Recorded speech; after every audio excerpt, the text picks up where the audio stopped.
Morning children. आज हम पढ़ेंगे क्लास 9th हिंदी की बुक क्षितिज के पद्य भाग से साखियाँ एवं शबद। साखियाँ एवं शबद की रचना कबीरदास जी के द्वारा की गई है। तो सबसे पहले हम देखेंगे साखियाँ और शबद के रचयिता कबीरदास जी का जीवन परिचय। तो चलिए शुरू करते हैं।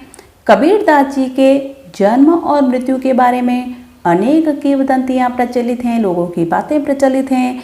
कहा जाता है कि सन 1398 में काशी में उनका जन्म हुआ और सन 1518 के आसपास मगहर में देहांत। कबीरदास जी ने विधिवत शिक्षा नहीं पाई थी, परंतु सत्संग, पर्यटन तथा अनुभव से उन्होंने ज्ञान प्राप्त किया था। भक्तिकालीन निर्गुण संत परंपरा के प्रमुख कवि कबीरदास जी की रचनाएं मुख्यतः कबीर ग्रंथावली में संग्रहित हैं, किंतु कबीर पंथ में उनकी रचनाओं का संग्रह बीजक ही प्रामाणिक माना जाता है। कुछ रचनाएं गुरु ग्रंथ साहब में भी संकलित हैं। कबीरदास जी अत्यंत उदार, निर्भय तथा सद्गृहस्थ संत थे। राम और रहीम की एकता में विश्वास रखने वाले कबीरदास जी ने ईश्वर के नाम पर चलने वाले हर तरह के पाखंड, भेदभाव और कर्मकांड का खंडन किया। उन्होंने अपने काव्य में धार्मिक और सामाजिक भेदभाव से मुक्त मनुष्य की कल्पना की है। ईश्वर प्रेम, ज्ञान तथा वैराग्य, गुरु भक्ति, सत्संग और साधु महिमा के साथ आत्मबोध और जगत बोध की अभिव्यक्ति उनके काव्य में हुई है। कबीरदास जी की भाषा की सहजता ही उनकी काव्यात्मकता की शक्ति है। जन भाषा के निकट होने के कारण उनकी काव्य भाषा में दार्शनिक चिंतन को सरल ढंग से व्यक्त करने की शक्ति निहित है। अब यहाँ पर जो संकलित साखियों में प्रेम का महत्व बताया है, संत के लक्षण बताएं कि संत के क्या लक्षण होते हैं, ज्ञान की महिमा, बाह्य आडंबरों का विरोध आदि भावों का उल्लेख उनकी साखियों में हुआ है। पहले शबद, शबद अर्थात पद, जो पद हैं, 2 पद हैं इस अध्याय के अंदर कबीरदास जी के द्वारा लिखे गए। तो पहले पद में बाह्य आडंबरों का विरोध एवं अपने भीतर ही ईश्वर की व्याप्ति का संकेत है कि भाई ईश्वर तो अपने स्वयं के अंदर है, उसको कहीं दूसरी जगह ढूंढने की आपको जरूरत ही नहीं है। तो दूसरे शब्द में ज्ञान की आंधी के रूपक के सहारे ज्ञान के महत्व का वर्णन है। कबीरदास जी कहते हैं कि ज्ञान की सहायता से मनुष्य अपनी दुर्बलताओं से मुक्त होता है। अगर दुर्बलताओं से मुक्त होना है तो हमें ज्ञान प्राप्त करना होगा। तो चलिए हम सबसे पहले इस अध्याय से देखेंगे साखियाँ। तो हम साखियाँ पढ़ते हैं। मान सरोवर सुभर जल, हंसा केली कराही, मुक्ता फल मुक्ता चुगे, अब ओड़ी अनत न जाही। कबीरदास जी कह रहे हैं इस साखी के माध्यम से कि मान सरोवर सुभर जल, अच्छे तालाब के अंदर, सरोवर, सरोवर अर्थात तालाब, सुभर जल, उसमें शुद्ध जल भरा हुआ है, ऐसा तालाब जिसका पानी बहुत साफ है। हंसा केली कराही, हंस जो होते हैं उनको वो शुद्ध जल बहुत अच्छा लगता है और इसी कारण से शुद्ध जल के तालाब में हंस जो है वो केली करते हैं। केली अर्थात क्रीड़ा करना, खेलना। हंस उसके अंदर खेला करते हैं, जो तालाब शुद्ध जल का है, अच्छा पानी है जिसमें। मुक्ता फल मुक्ता चुगे, मुक्ता फल अर्थात मोती, मुक्ता अर्थात स्वतंत्र होकर, मुक्त होकर। मुक्ता फल मुक्ता चुगे, मुक्ता फल अर्थात मोती, मोतियों को मुक्त होकर चुगते हैं। मुक्त होकर चुगना अर्थात स्वतंत्र होकर चुगते हैं, उनमें किसी तरह का कोई भय नहीं है। किसमें? हंसों में। जो हंस सरोवर के शुद्ध जल के अंदर खेलते हैं, उसी शुद्ध जल के अंदर हंस मुक्त होकर, स्वतंत्र होकर मुक्ता फल को चुगते हैं, मोतियों को भी चुगते हैं। अब उड़ी अनत न जाही, और इसी का कारण होता है कि हंस उड़कर अनत अर्थात अन्यत्र दूसरी जगह पर नहीं जाते हैं। वहाँ उनको अच्छा लगता है क्योंकि सरोवर का पानी, तालाब का पानी भी बहुत शुद्ध है और हंस उसमें बहुत खेलते हैं और स्वतंत्र होकर मुक्ता फल को भी चुगते हैं, मोतियों को चुगते हैं। इसलिए उनकी कहीं जाने की इच्छा नहीं होती है। कबीरदास जी इस साखी के माध्यम से, हंसों के माध्यम से साधु पुरुषों के गुणों का बखान करना चाह रहे हैं। साधु पुरुष के गुणों की व्याख्या करना चाहते हैं कि जिस तरह से हंसों को जब सब कुछ अच्छा मिल जाता है, अच्छा जल मिलता है और वहाँ पर मोती भी चुग लेते हैं और वो भी स्वतंत्र होकर चुगते हैं, तो उनकी कहीं जाने की इच्छा नहीं रहती है, दूसरी कहीं जगह जाने की उनकी कामना नहीं रहती है। उसी तरह से जो साधु पुरुष होते हैं उनको भी जब भगवान की भक्ति मिल जाती है, अच्छा वातावरण मिल जाता है, तो वो वहीं पे रहना पसंद करते हैं। उनको दूसरी जगह जाकर इस सांसारिक दुखों में पड़ना उनको बिल्कुल अच्छा नहीं लगता है। जिस तरह से हंसों को पवित्र जल को छोड़कर जाना अच्छा नहीं लगता है, उसी तरह से साधु पुरुषों को, सन्यासियों को, साधुओं को अन्यत्र जाना अच्छा नहीं लगता है, सांसारिक दुखों में पड़ना अच्छा नहीं लगता है। उनको भगवान की भक्ति अच्छी लगती है और वो हंसों की तरह ही भगवान की भक्ति में लीन रहते हैं, सांसारिक दुखों में नहीं पड़ते हैं। तो दूसरी जो साखी है कबीरदास जी के द्वारा लिखी गई वो है, प्रेमी ढूंढत मैं फिरो, प्रेमी मिले न कोई, प्रेमी को प्रेमी मिले, सब विष अमृत होए। कबीरदास जी कह रहे हैं साखी के माध्यम से कि मैं किसी सच्चे प्रभु प्रेमी को खोजने निकला, प्रेमी ढूंढत मैं फिरो। मैं अर्थात कबीरदास जी अपने स्वयं के बारे में कह रहे हैं कि मैं किसी सच्चे प्रभु प्रेमी को खोजने के लिए निकला, प्रेमी मिले न कोई, लेकिन बहुत प्रयत्न किया, बहुत कोशिश की, लेकिन फिर भी मुझे कोई सच्चा भक्त नहीं मिला, ईश्वर प्रेमी कोई मुझे मिला ही नहीं। प्रेमी को प्रेमी मिले, सब विष अमृत होए। कबीरदास जी कह रहे हैं कि जब किसी प्रेमी व्यक्ति अर्थात सच्चे भक्त को सच्चा भक्त मिल जाता है, प्रेमी को प्रेमी मिले, भक्त को अगर कोई वास्तविक सच्चा भक्त मिल जाता है, सब विष अमृत होए, तो उन दोनों के मिलन से चाहे कितना भी विष हो, विष अर्थात दुर्गुण, वो भी नष्ट होकर अमृत होए। अमृत अर्थात सुख, वो सब सुख में बदल जाते हैं। कितने भी कष्ट हो, दुर्गुण हो, वो सारे अमृत के समान हो जाते हैं, अर्थात श्रेष्ठ हो जाते हैं, वो सारे सुखों में बदल जाते हैं। कबीरदास जी कहना चाहते हैं कि दो भक्तों की सत्संगति से सारे दुर्गुण नष्ट हो जाया करते हैं और हृदय पवित्र हो जाया करता है। अमृत भक्ति, मुक्ति, आनंद, पुण्य और सद्भावना का प्रतीक है। यहाँ पर क्या प्रतीक है? अमृत शब्द की जो दो सच्चे प्रभु प्रेमी मिल जाते हैं तो उससे चाहे कितने भी अवगुण हो, वो सारे अवगुण नष्ट हो जाते हैं, वो सारे विष खत्म हो जाते हैं और वो अमृत का रूप धारण कर लेते हैं। क्योंकि भगवत प्रेमियों में इतनी शक्ति हुआ करती है कि वो गंदी भावनाओं को दूर करके अमृत के समान सुखकारी बना देते हैं। तो इस तरह से कबीरदास जी ने सच्चे प्रभु भक्तों की विशेषताओं को बताया है। अब आगे की जो साखी है उसमें है, हस्ती चढ़िए ज्ञान को सहज दुलीचा डारी, स्वान रूप संसार है भूखन दे झक मारी। कबीरदास जी कह रहे हैं कि हस्ती चढ़िए ज्ञान को, ज्ञान की हस्ती पर चढ़कर, ज्ञान रूपी हाथी पर चढ़कर सहज दुलीचा डारी, सहज यानी कि अच्छी तरह से, दुलीचा अर्थात आसन, डारी अर्थात बिछाकर, आप ज्ञान रूपी हाथी पर अच्छी तरह से आसन बिछाकर बैठ जाइए। स्वान रूप संसार है, ये संसार, ये जगत, ये जग तो श्वान रूप है, कुत्तों के समान है। भूखन दे झक मारे, इनको तो भौंकने दे, क्योंकि जब ये हाथी को देखेंगे तो ये इनका आदत है और ये भौंकेंगे। तो ये संसार हैं वो श्वान रूप में हैं, इनकी परवाह मत करो, तुम ज्ञान रूपी हस्ती पर चढ़ जाओ और आराम से आसन बिछाकर बैठ जाओ। इस संसार की परवाह तुम लोग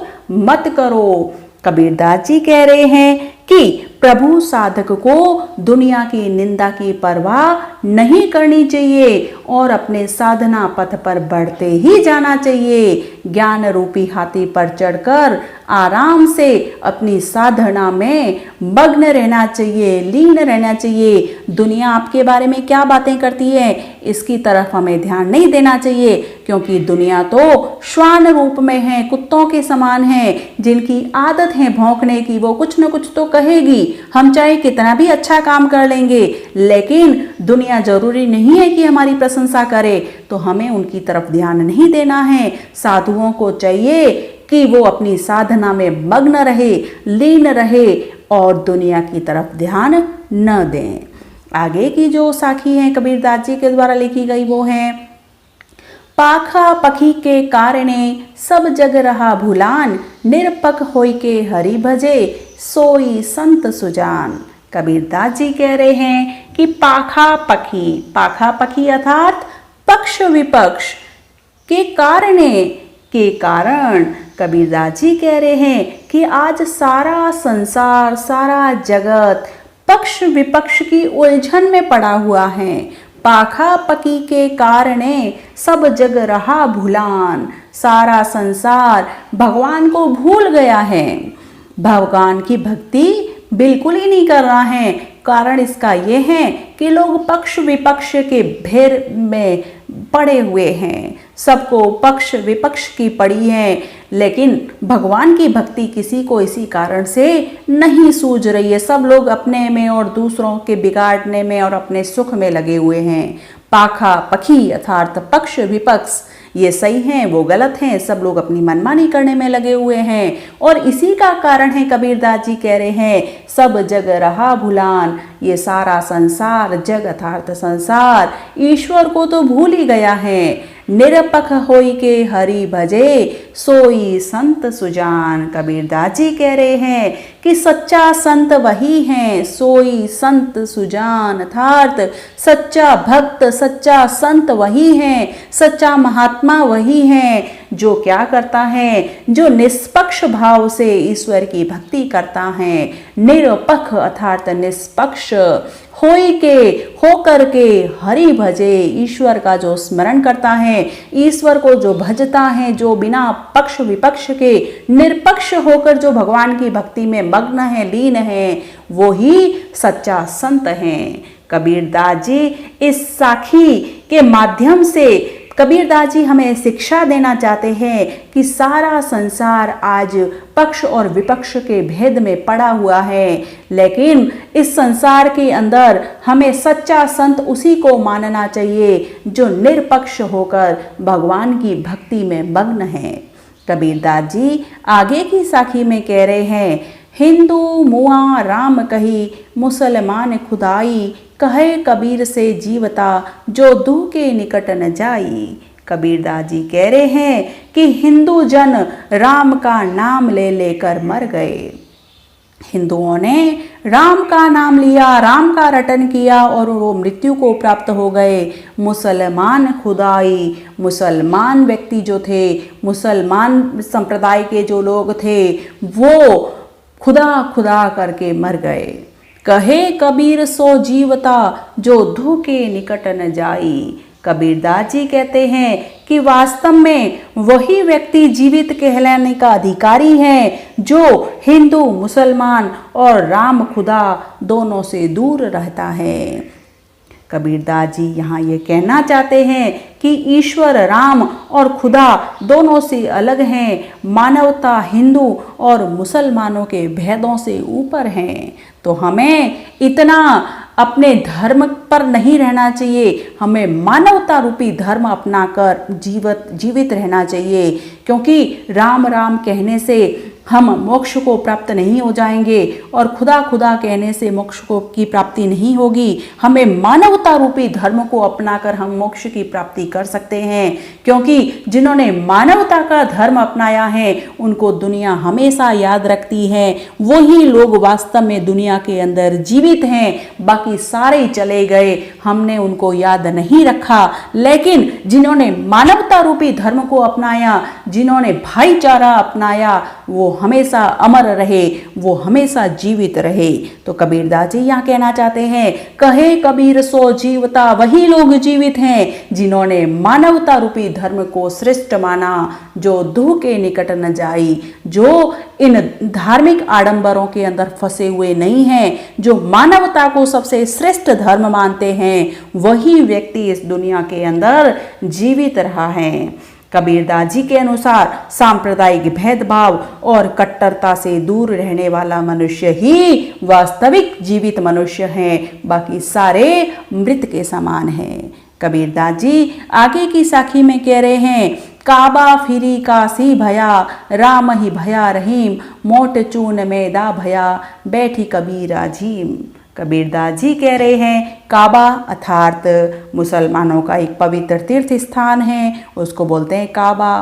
काबा फिरी काशी भया, जब धार्मिक भेदभाव से ऊपर उठकर कबीरदास जी कह रहे हैं कि जब वे निष्पक्ष हो गए तो उनके लिए मुसलमानों का पवित्र तीर्थ स्थान काबा किसके समान हो गया? काशी के समान हो गया, अर्थात हिंदुओं के पवित्र स्थान के समान हो गया।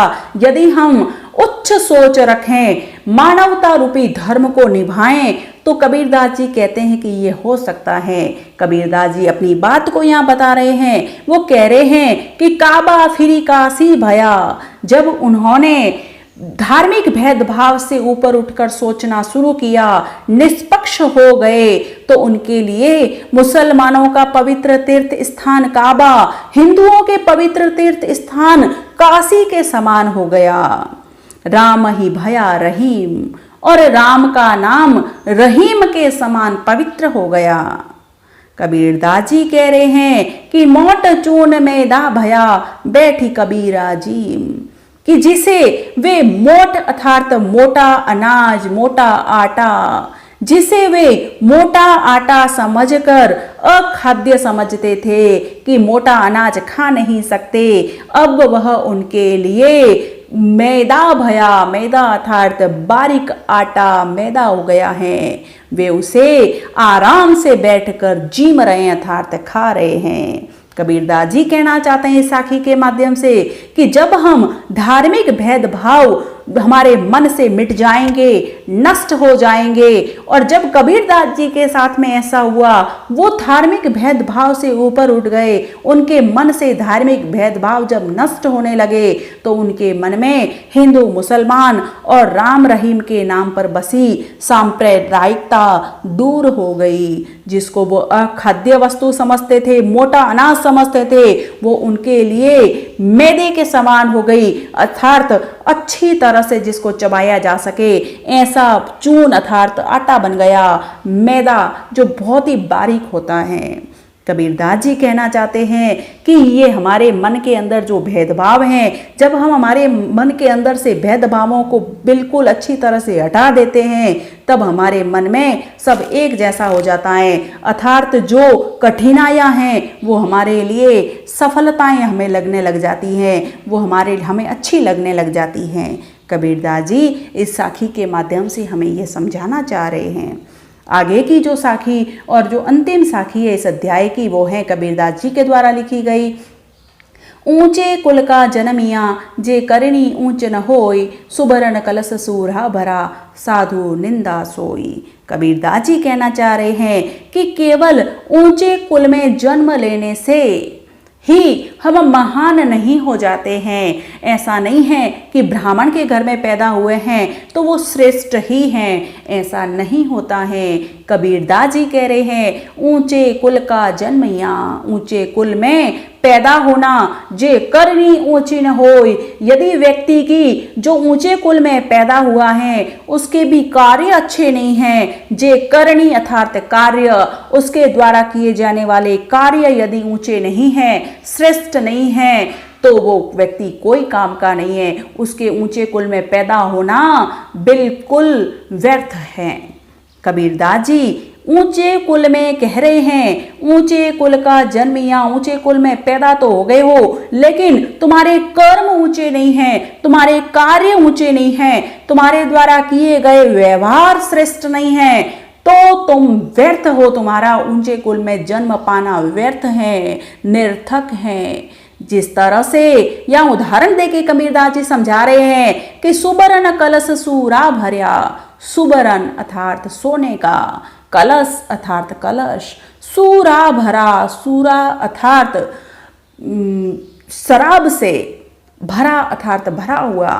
कबीरदास जी कह रहे हैं कि जिस तरह से एक ऊंचे कुल में व्यक्ति जन्म पाकर यदि श्रेष्ठ कार्य नहीं करता है तो वो उसी की तरह है जिस तरह से सोने के कलश में क्या भरा हुआ हो, शराब भरा हुआ हो। यदि सोने के कलश में अमृत भरा हुआ हो तो हम माने कि ऊंचे कुल के द्वारा, ऊंचे कुल में पैदा हुए व्यक्ति के द्वारा श्रेष्ठ कार्य किए जाए, वो श्रेष्ठ व्यक्ति हो। लेकिन एक व्यक्ति जो ऊंचे कुल में पैदा हुआ है और उसके द्वारा किए गए कार्य अच्छे नहीं है, कार्य श्रेष्ठ नहीं है, तो वो तो उसी कलश की तरह है जो सोने से निर्मित तो है लेकिन अंदर क्या भरा हुआ है, अंदर शराब भरी हुई है। साधु निंदा सोई, कबीरदास जी कहना चाहते हैं कि ऐसे लोगों की साधु निंदा करते हैं और ऐसे पात्र की भी साधु पुरुष निंदा करते हैं जो सोने से भरा हुआ तो है लेकिन उसके अंदर शराब भरी हुई हो।